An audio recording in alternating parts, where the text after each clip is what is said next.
بسم الله الرحمن الرحيم.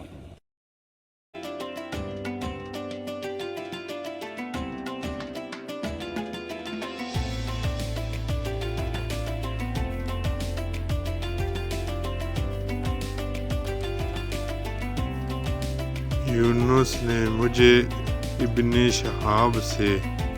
خبر دی، انہوں نے ابو سلمہ بن عبد الرحمن سے، اور انہوں نے حضرت ابو ہریرہ رضی تعالیٰ عنہ سے روایت کی کہ رسول اللہ صلی اللہ علیہ وآلہ وسلم کے پاس کسی ایسے شخص کی میت لائی جاتی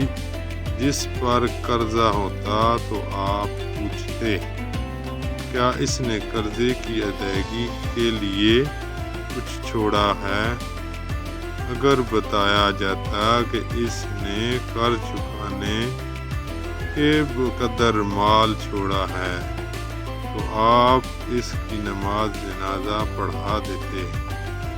ورنہ فرماتے اپنے ساتھی کی نماز جنازہ پڑھاؤ۔ جب اللہ نے آپ پر فتوحات کے دروازے کھولے تو آپ نے فرمایا، میں مومنوں کے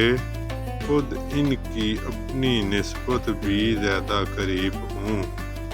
تو جو شخص فوت ہو جائے اور اس پر قرض ہو اس کی ادائیگی میرے ذمہ ہے، اور جو مال چھوڑ جائے